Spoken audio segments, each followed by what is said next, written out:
Hi, I'm Susan. I never thought I'd be telling this story, but here I am, 19 years old, about to share how my mother revealed her true colors in the worst possible way. It started with the lumps.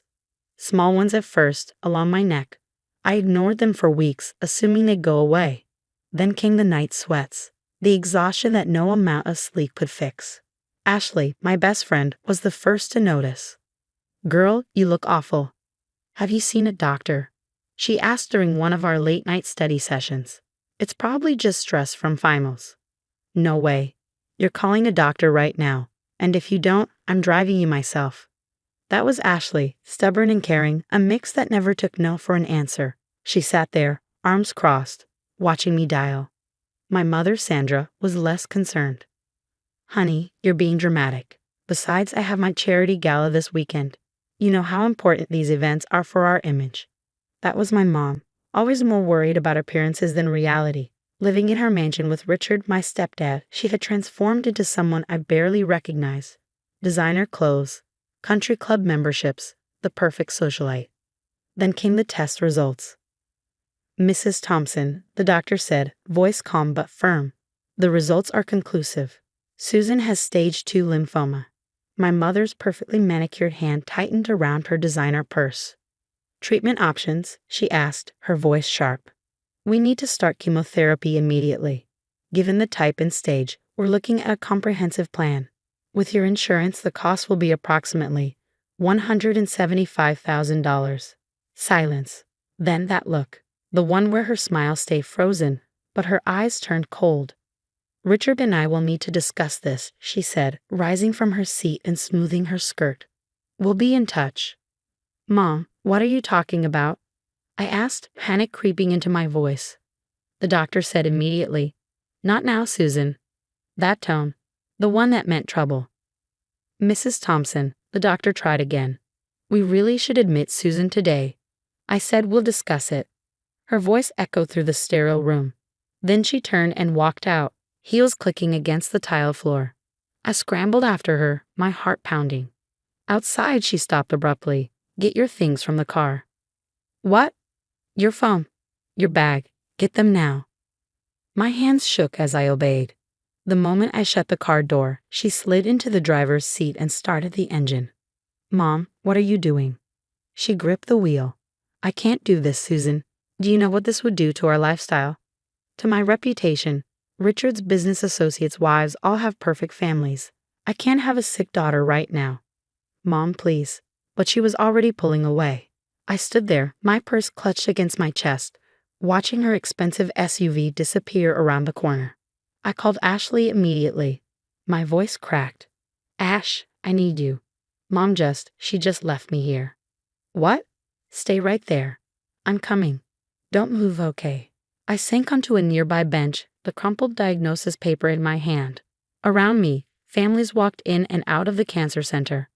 Normal families. Families where mothers didn't abandon their daughters at the worst moment of their lives. The hospital social worker's office felt smaller than it was, crammed with filing cabinets and paperwork. Maria, the social worker, had been reviewing my case for the past hour. She glanced at me with kind eyes, but her voice was all business. "Sweetie, there's something else we need to discuss. I've been looking into your financial situation to help with treatment coverage." Ashley squeezed my hand as Maria pulled out a file. "Your college fund was emptied last month, all $127,000 of it." "That's impossible," I said, my pulse spiking. "Mom told me it was frozen until I started classes next semester." Maria shook her head. "According to these records, Sandra withdrew everything on the 15th. There's also a pattern of smaller withdrawals over the past year." The room tilted. Ashley's mom leaned forward. "Susan, you're staying with us. No arguments." That's when my phone buzzed. An unknown number. "Hello." A voice I hadn't heard in years. "Susan, it's Uncle Jake." My mother always called him troubled, told me to keep my distance. Maria tracked me down. "Listen, kiddo, there's something you need to know about your mom." I gripped the phone tighter. "I'm listening." She did the same thing to me. When I was 16, I got sick. Different diagnosis, same story. My mother cleaned out my trust fund, claiming it was for my treatment, but the money never went to hospital bills. Instead, I ended up living with our grandparents, while she went on with her life, like I had never existed. My stomach twisted. What happened to the money? Check your mom's social media, Uncle Jake said over the phone. Look at the dates of the withdrawals from your account. Ashley was already pulling up Instagram. And there it was. Posts lined up perfectly with the dates my college fund had been drained. Mom, lounging at a luxury spa in Switzerland. Mom, on a designer shopping spree. Mom, posing next to a brand new sports car. Self-care journey, the caption read. Ashley zoomed in on another post. That necklace she's wearing, Susan, isn't that the one she said was a family heirloom? I swallowed hard. Yeah. Except according to the caption, she just bought it at Cartier. $40,000 worth of family heirloom. Maria, the social worker, cleared her throat. There's more. I barely had time to process before she slid another file in front of me.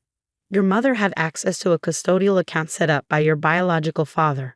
That's been drained too. My hands clenched into fists. Those funds were supposed to be for emergencies. For something exactly like this. Uncle Jake's voice crackled through the phone. I'm catching the next flight out. Don't let her near any other accounts. Ashley's mom pulled me into a hug. We'll figure this out, sweetheart. The important thing is getting you healthy. The treatment center has financial assistance programs, Maria added, flipping through more papers.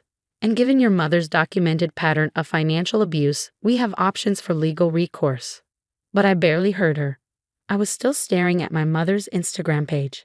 At her carefully curated life, built with stolen money. My money. Money that was supposed to save my life. Uncle Jake, what made her like this? He exhaled heavily. She's always been this way, kiddo. Some people just hide it better than others. But this time, she's not getting away with it. That night, Uncle Jake spread the documents across Ashley's dining room table. Each paper revealed another piece of Mom's twisted history.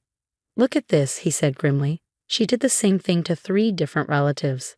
Emptied their accounts, disappeared, then showed up years later like nothing happened. Ashley recorded everything on her phone. The dates matched perfectly with her social media posts. Every time she drained an account, she went on these crazy shopping sprees. And then my phone started buzzing. Texts. Calls. Mom. Now that the local news had picked up the story, mother abandoned sick daughter at cancer center. She was desperate to fix things. Sweetheart, you're making our family look terrible. Just come home and we'll sort this out. Can't we just move past this unfortunate misunderstanding? Think about what this is doing to Richard's business reputation.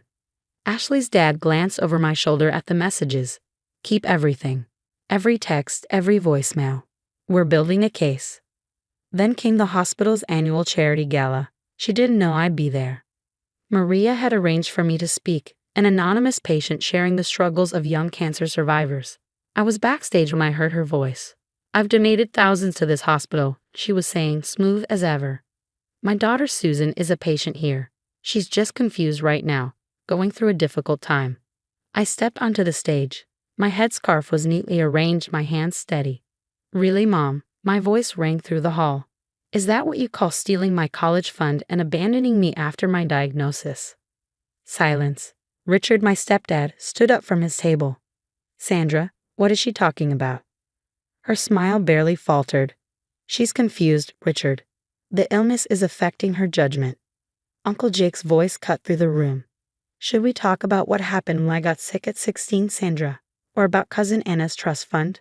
Mom's mask cracked. You shut your mouth, she snapped, her voice shrill. You've always been jealous of my success. Uncle Jake laughed bitterly. Success? You mean the money you stole from your sick daughter? She lunged toward the stage. Her designer dress caught on a chair. You ungrateful brat. I gave you everything. My heart pounded. But my voice didn't shake. You gave me nothing. You took everything. Richard turned to Uncle Jake, eyes scanning the documents. His face turned ashen. The company donations, Sandra, tell me you didn't. Her mascara was running now. Richard, baby, I can explain. Explain what? He shot back. How you've been stealing from your own daughter? From the hospital's charity fund. Desperate, she turned to the crowd. You don't understand. I deserve nice things. I've worked so hard to fit in with all of you. Ashley stood up, phone still recording. Is that what you call stealing from cancer patients? Working hard? Mom lost it, screaming, pointing at everyone. They're lying. They're all lying. I'm the victim here. Security started moving in. Richard turned to Maria. Get me the treatment paperwork. I'm covering everything. And as they dragged her from the ballroom, her shrieks echoed against the walls. You can't do this to me. Do you know who I am? Turns out, we all finally did.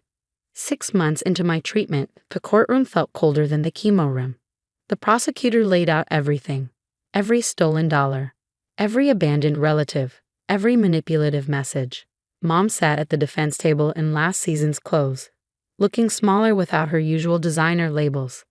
The defendant showed a clear pattern of financial exploitation, the prosecutor stated, targeting Miss Thompson during her medical crisis. Under state law, her daughter's cancer-related dependency classifies this as elder abuse despite her young age. The evidence was overwhelming. Uncle Jake's medical records, the drained accounts, the texts, the videos from the gala. Mom's old country club friends whispered in the gallery, watching their former queen bee fall from grace. In light of the defendant's actions, the prosecutor finished, we're seeking the maximum penalty. Richard testified about the missing charity funds. And Mom? She just sat there, silent. For the first time in her life, she had nothing left to say. She didn't just steal from me. She stole from other cancer patients through our foundation. Mom's lawyer scrambled for damage control. My client was simply maintaining her family's standard of living by stealing her daughter's cancer treatment money. The judge wasn't having it. The verdict came fast. Guilty, on all counts. Mom's perfectly styled hair couldn't hide her shock when they led her away in handcuffs. Outside the courthouse, Richard handed me a folder. The divorce is final. I've set up a trust for your ongoing care, one only you can access. 3 more months of treatment followed. But this time, something was different. I had real support. Ashley and her family, Uncle Jake, Richard. Even my nurses celebrated each small victory. And then came the day we'd been waiting for. My scan results were clear. No sign of cancer. We planned a small celebration at Ashley's house. Nothing big, just my real family. The people who had stood by me. That's when Mom showed up. Fresh out on bail pending appeal, wearing a knockoff designer dress. I'm here to celebrate my daughter's recovery. Ashley's dad stepped in. Sandra, you need to leave. She scoffed. You can't keep me from my own daughter's party. I'm her mother. Uncle Jake's voice was ice. A mother who stole her daughter's cancer treatment money. Her eyes darted between us.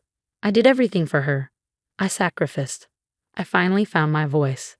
You sacrificed nothing. You stole everything. And you are not welcome here. But I'm your mother. You have to forgive me. I met her gaze, steady and unwavering. I don't have to do anything. I turned to the people beside me. My real family is here. The people who showed up when you ran away. She lunged forward, trying to grab me. Richard caught her arm. That's another violation of the restraining order, Sandra. The police arrived within minutes. As they took her away again, she was still screaming about forgiveness and family obligations. But inside, surrounded by the people who actually loved me, I finally felt free. Ashley raised her glass. To kicking cancer's butt. Uncle Jake smirked. And to real family. Richard's voice was quiet but firm. To justice. I looked around at my true family, the ones who stayed, who fought, who cared. Mom may have stolen my money, but she gave me something priceless in return. The clarity to see who really deserved a place in my life. I lifted my glass. To new beginnings. And for the first time in a long time, I truly meant it. What would you do if your own mother stole your life-saving treatment money for luxury shopping?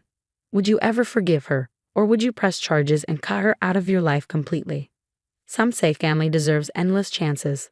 Others believe toxic family members should face consequences just like anyone else. Where do you draw the line between loyalty and self-protection? Drop your thoughts in the comments below. I'd love to hear your perspective.